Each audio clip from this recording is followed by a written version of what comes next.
Olá, estudante! Tudo bem com vocês? Eu sou o professor Vinícius, professor de Ciências e Biologia da Rede Estadual de Ensino. Estou hoje, junto com o nosso amigo, intérprete de Libras, Gilbert. Olá, Gilbert! Para a gente dar início à nossa terceira aula com os temas de Biologia relacionados ao Enem. Nós vamos falar, então, na nossa aula de hoje, sobre as parasitoses. Continuaremos, então, com esse assunto. Só que nós não vamos falar sobre essas doenças provocadas por protozoários. Hoje falaremos um pouco sobre essas doenças causadas por vermes, que são animais. Vamos começar, então, com a nossa clássica questão do Enem de 2015. Ela fala o seguinte: Euphorbia milli é uma planta ornamental amplamente disseminada no Brasil e conhecida como coroa de Cristo. O estudo químico do látex dessa espécie forneceu o mais potente produto molusquicida, a miliamina L. O uso desse látex em água infestada por hospedeiros intermediários tem potencial para atuar no controle da dengue, malária, elefantíase, ascaridíase ou esquistossomose. Bom, essa questão, ela é bem simples, né? Então, ela está falando aí que essa planta, a Euphorbia milli, ela vai ser, então, um potente molusquicida. Quando eu falo disso, então, eu sei que eu vou acabar com um vetor, né, com um hospedeiro intermediário de uma dessas doenças. Mas, para isso, vamos, então, relembrar algumas dessas doenças? Vamos lá. Por isso, eu falo que essa questão do Enem, ela vai referir-se à competência diária número 4 da Matriz de Referência de Ciências da Natureza, compreender interações entre organismos e ambiente, em particular, aquelas relacionadas à saúde humana, relacionando conhecimentos científicos, aspectos culturais e características individuais. E na nossa aula de hoje, nós vamos conhecer algumas doenças causadas por parasitas pluricelulares e analisar e interpretar esquemas relacionados ao ciclo de vida desses parasitas. Bom, vamos começar com a primeira doença, que é a esquistossomose. Nomezinho bonito, né? Vamos lá. Esquistossomose. Muita gente conhece como xistose, barriga d'água. Então, é tudo a mesma doença. Ela vai ser causada por um verme, por um animal, é um plateuminto, chamado de esquistossomo, onde seu nome científico é o Schistossoma mansoni. Tá? Ele vai possuir um hospedeiro intermediário, que vai ser um caramujo do gênero Bionfalaria. Vinícius, qualquer caramujo, então, vai transmitir essa doença? Não. Sabe aquele caramujo que vai ficar lá na beiradinha do rio, na beiradinha de lagoa, aquele pequenininho, com a conchinha lá, amarelinha, marronzinha, pequenininha? Então, é esse que vai transmitir. Esse, então, se ele tiver infectado, ele sim poderá, então, nos transmitir a esquistossomose. E o hospedeiro o hospedeiro definitivo desse verme vai ser o homem. Como se dá, então, essa transmissão, Vinícius? O caramujo, eu nem cheguei perto do caramujo. E aí eu posso pegar, só ficar longe dele? Não é bem assim que funciona, não. Antes da gente falar da transmissão, vamos falar dos sinais e sintomas dessa doença. Ela vai dar mal-estar, cansaço, problemas gastrointestinais, dores de cabeça, distúrbios digestivos, onde eu posso ter fezes mucossanguinolentas, que são aquelas fezes, né, que vão possuir muco e sangue, cólica, tá?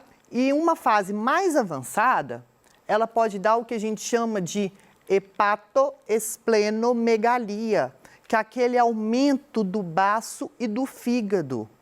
Por isso que a pessoa fica com aquela barriga enorme, parecendo que está grávida de 9 meses, tudo. Daí o nome, barriga d'água. que ela fica bem grande mesmo a barriga. A transmissão dela vai ser pela penetração ativa da cercária, que vai ser o quê? A larva desse verme, que vai penetrar ativamente na nossa pele e nas nossas mucosas. Então, eu não preciso ter o contato com o caramujo para eu contrair, então, a esquistossomose. Simplesmente eu estar nadando ou andando em águas que vão possuir esse caramujo, eu vou correr grande risco de contrair a esquistossomose. E a principal profilaxia vai ser o quê? O saneamento básico, o combate ao vetor, que é um caramujo, tratamento das pessoas doentes, educação em saúde. Quando a gente fala educação em saúde, vai ser daquele tipo, as pessoas então terem mais hábitos sanitários, né? O saneamento básico, para não deixar então as fezes, os esgotos abertos e jogados em rios e cursos de água. Tá? Isso tudo então vão ser medidas profiláticas para o combate à esquistossomose. Vamos ver aqui então. Essas duas fotos aqui, eu vou ter o caramujo bionfalária. Olha que bonitinho, é esse daqui, ó. Ele é bonitinho, mas ele é ordinário, tá? É ele que vai então ser o hospedeiro intermediário do esquistossomo. Eu vou ter aqui o verme adulto, tá? Esse último aqui embaixo. Reparem que o verme adulto, ele vai possuir, olha, um canal aqui. Esse canal vai ser onde a fêmea vai alojar o macho, tá? Para a hora da cópula. Então, nós temos aqui esse verme adulto. Nós temos aqui, olha, o ovo. Olha o ovo, ele vai possuir essa estrutura aqui que nós chamamos de espícula, tá? A espícula, então, ela vai ser responsável em perfurar, às vezes, alguns capilares e tudo mais, tá? Por isso que ele vai ter alta patogenicidade. Nós temos aqui o miracídio, que vai ser um estágio larval inicial desse verme. E é esse miracídio que vai penetrar, então, no caramujo bionfalária. E, através disso, lá no corpo do caramujo, ele vai se diferenciar em uma cercária. E é essa cercária aqui que vai penetrar ativamente na nossa pele. Vamos ver o ciclo aqui para a gente compreender melhor essa doença. Então, vamos lá. Primeiramente, onde começa o nosso ciclo? Ovos do verme sendo eliminados nas fezes. Esses ovos, então, sendo eliminados nas fezes, tá? Eles vão entrar em contato com a água. Lá o esgoto estava a céu aberto, contaminou os cursos de água, tudo lá. Esses ovos, então, na água, eles vão liberar os miracídios, que vão ser aquelas larvinhas pequenininhas ciliadas. Esse miracídio, ao entrar em contato, então, com a mucosa do caramujo, no caso bionfalária, ele vai, então, se desenvolver e multiplicar até se transformar em uma cercária. Essa cercária, quando ela vai estar bonitinha formada lá, ela vai sair do caramujo e vai ficar na água. Quando nós vamos, então, nos banhar em rios, cachoeiras, andamos descalço e tudo mais, essa cercária, então, ela vai penetrar ativamente na nossa pele e na nossa mucosa, nas nossas mucosas, dependendo, né, como que eu vou estar nadando. Às vezes eu estou lá nadando de boca aberta, tudo lá, não posso perceber, entrou na nossa mucosa, tá? Após isso, então, as cercárias, elas vão sofrer transformações e vão entrar na corrente sanguínea, vão circular no nosso corpo até chegar, então, na nossa região abdominal, onde elas vão atingir o fígado e vão maturar nas suas formas adultas, tá? Onde eu vou ter, eu acho que no outro slide eu falei que é a fêmea que vai alojar o macho, é o contrário, tá? Então, nós vamos ter o macho, ele vai ser o maior e vai ter aquele canal, vou até voltar um slide aqui para a gente ver.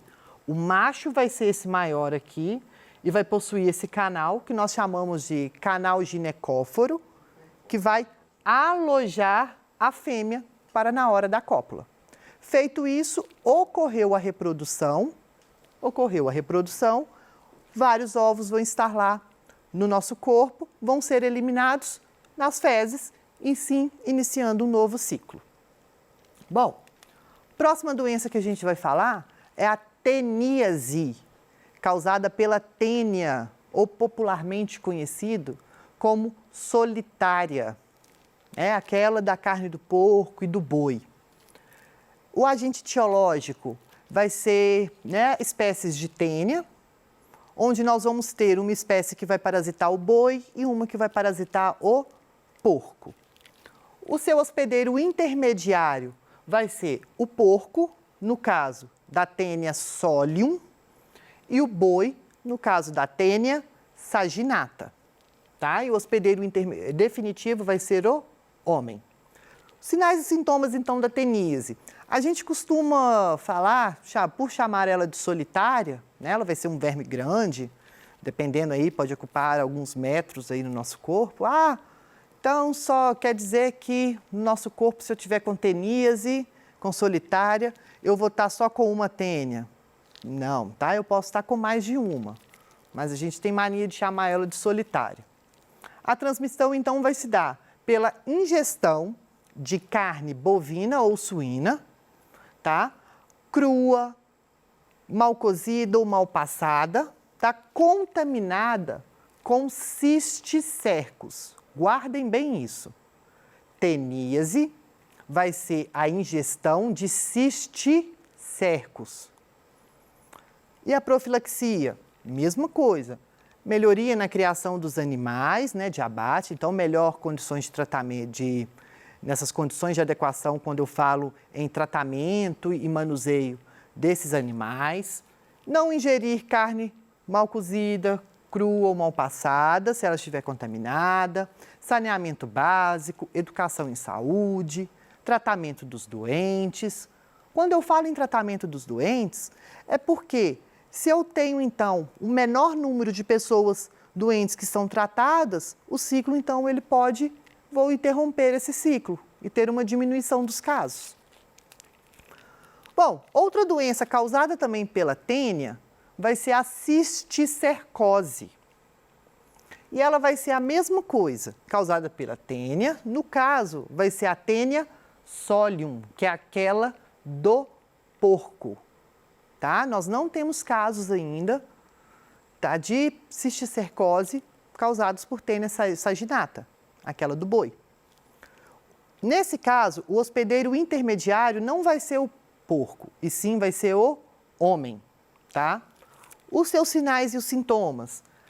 A forma mais grave de cisticercose é o que nós chamamos de neurocisticercose ou cisticercose cerebral, onde nós vamos ter o quê? Provocando dores de cabeça, convulsões, ataques epiléticos, confusão mental, podendo a pessoa até entrar em coma, dependendo do grau de complexidade e aonde que esse verme vai estar alojado. Como que vai se dar a transmissão? Enquanto a teníase, eu vou ingerir os cisticercos, a cisticercose, eu vou ingerir o ovo. Então, se eu ingiro esse ovo vai circular na corrente sanguínea e onde ele for parar, na hora que ele eclodir, ele vai dar origem à larva, que é o cisticerco. Daí, então, vai dar essa doença, a cisticercose, que pode ser a neurocisticercose ou dependendo de onde ela vai estar alojando. A profilaxia, a mesma coisa da teníase, saneamento básico, educação sanitária, tratamento dos doentes, boa higienização alimentar, não ingestão de carne crua, mal cozida ou mal passada.